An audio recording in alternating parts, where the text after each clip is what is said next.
தமிழ் குழுமத்திற்கு அன்பு வணக்கம்.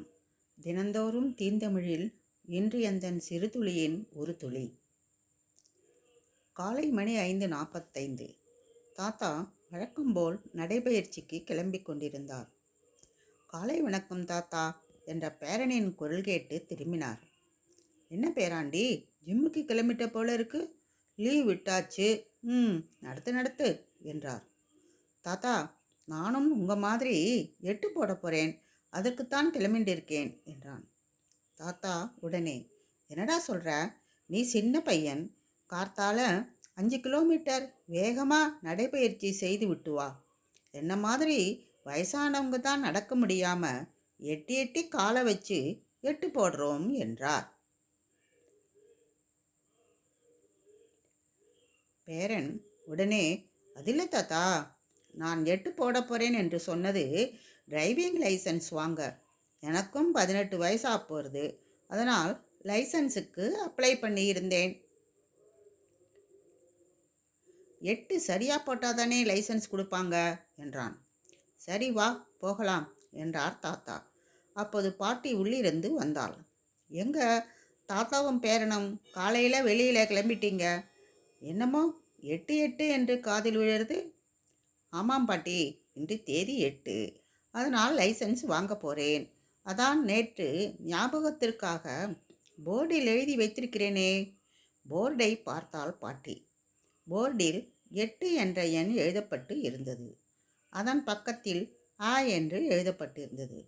என்னடா 8 பக்கத்தில் ஆ என்று எழுதியிருக்கிறாய்? ஆமாம், நீங்கள் தானே எனக்கு தமிழ் சொல்லித் தருகிறீர்கள். நீங்களே மறந்தா எப்படி பாட்டி?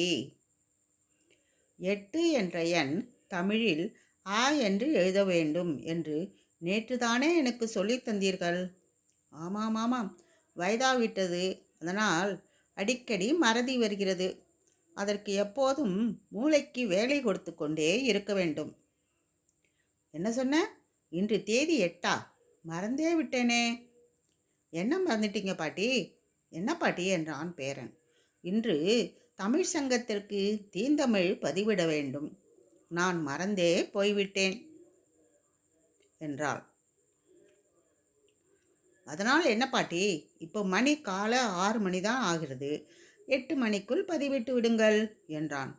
ஆமாம், எதை பற்றி பதிவிடுவது என்று இன்னும் முடிவு பண்ணலையே. இந்த தமிழ் சங்கத்தில் எல்லோரும் மிகுந்த தமிழ் ஆர்வம் உள்ளவர்கள். உடனே பேரன், அதனால் என்ன, 8 பற்றியே எழுதிவிடுங்கள், உங்களுக்கு பிடித்த எண்ணும் 8 என்று சொல்லிவிட்டு தாத்தாவும் பேரனும் வெளியில் சென்று விட்டார்கள். நானும் 8 பற்றிய கற்பனையில் மிதக்க ஆரம்பித்தேன். இன்று ஏப்ரல் 8ஆம் நாள். 8 என்னுடைய அதிர்ஷ்ட எண் என்று கூட கூறலாம். இதை நான் சிறு வயதில் அறியவில்லை. ஆனால் தற்போது அதனை நான் காணும்போது என்னை அறியாமலேயே என் வாழ்வில் 8 என்ற எண் நீக்கமர கலந்திருப்பதை காண்கிறேன். என்னுடைய பிறந்தநாள் கூட்டுத்தொகை 3 + 5 8, என்னுடைய திருமண நாள் கூட்டுத்தொகை 3 + 5 8, என் கணவர் பிறந்த தேதியும் 8. அவற்றை விட நான் முதலாக பணியில் சேர்ந்த நாள் 1 + 7 8.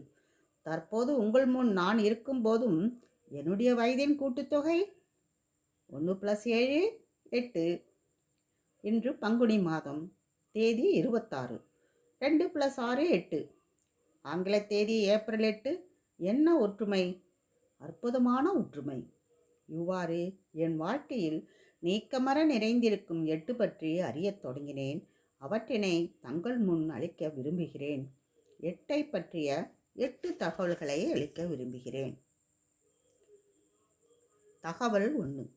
எண் 8 தமிழ் குடும்பத்துடன் தொடர்புடையது என்று அறியும் போது உண்மையிலேயே என் மனம் மகிழ்கிறது. அகர முதல எழுத்தெல்லாம் ஆதிபகவன் முதற்றே உலகு என்றார் பொய்யாமொழி பாவலர். எழுத்திற்கெல்லாம் முதல்வன் ஆ என்ற சொல்லே. அம்மா, அப்பா, அத்தை என்று மழலையில் குழந்தைகளின் குரல்களில் முதலில் வருவதும் ஆ என்ற எழுத்தே. ஆ என்ற எழுத்திற்கும் 8 என்ற எண்ணிற்கும் என்ன உறவு என்று எண்ணினேன். அப்பொழுதுதான் அறிந்தேன், தமிழில் 8 என்ற எண்ணை குறிக்கும் தமிழ் எழுத்தே ஆ ஆகும். அ என்ற எழுத்துதான் 8 என்ற எண்ணை குறிக்கிறது. இப்பொழுது புரிகிறதா 8 என்ற எண்ணின் மகிமை? பழங்கால கல்வெட்டு ஒன்றில் 8 என்பதை தமிழில் அ என்று குறிப்பிடப்பட்டுள்ளது.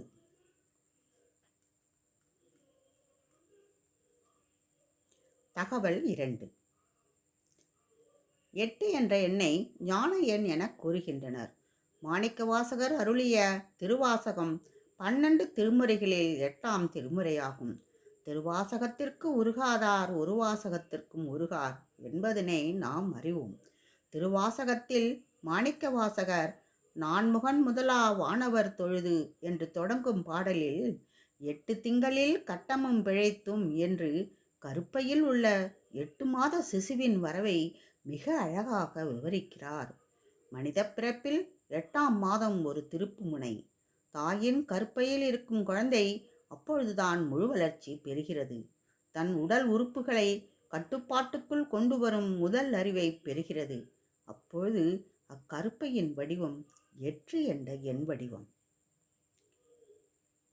தகவல் 3. மனிதர்களைப் போலவே இறைவனுக்கும் குணங்கள் உண்டு. 8 குணங்களை கொண்ட சிவபெருமான் 8 இடங்களில் வீரச் செயல்களை நிகழ்த்தியதாகவும் கூறுவர். அத்தலங்கள் அட்ட வீரத்தலங்கள் எனப்படும். திருவள்ளுவர் இறைவனை பற்றி கூறும்போது என் குணத்தான் என்று கூறுகிறார். நிலம், நீர், தீ, காற்று, ஆகாயம், சூரியன், சந்திரன், உயிர் ஆகிய 8ம் கடவுளின் திருவடிவங்கள். தகவல் 4.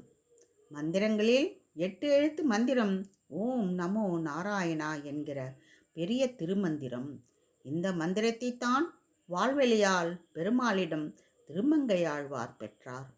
இவர் 8 எழுத்து மந்திரத்தை பெற்ற அந்த நிகழ்ச்சியே சீர்காழி பக்கத்தில் திருவாலி திருநகரில் பங்குனி மாதம் 8ஆம் நாள் அருள்மிகு கல்யாண ரங்கநாத சுவாமி கோவிலில் திருவேடு பரி உற்சவம் முக்கிய திருவிழாவாக கொண்டாடப்படுகிறது.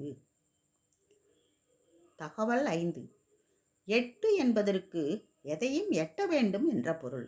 அதனால் இவர்கள் கடின உழைப்பாளிகள், மிகுந்த மனோதிடம் உள்ளவர்கள், எப்பொழுதும் தொழில் பற்றி சிந்தித்துக் கொண்டே இருப்பார்கள். தகவல் 6. மகாலட்சுமியின் தோற்றங்கள் 8. ஆதிலட்சுமி, தானியலட்சுமி, தைரியலட்சுமி, கஜலட்சுமி, சந்தானலட்சுமி, விஜயலட்சுமி, வித்யாலட்சுமி, தனலட்சுமி.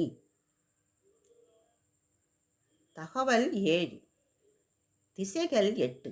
கிழக்கு, மேற்கு, தெற்கு, வடக்கு, தென்மேற்கு, தென்கிழக்கு, வடகிழக்கு, வடமேற்கு.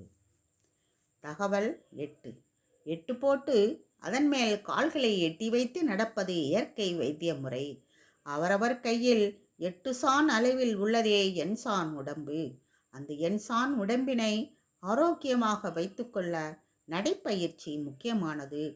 நடந்து செல்லும் தூரத்தில் இருந்தாலும் இக்காலத்தில் 2 சக்கரம் அல்லது 4 சக்கரம் வாகனத்தில் தான் செல்வார்கள். 8 வடிவ நடைபாதையின் அடிப்படை வர்ம மருத்துவம் என்னும் சித்த மருத்துவத்தின் முக்கிய அம்சம்.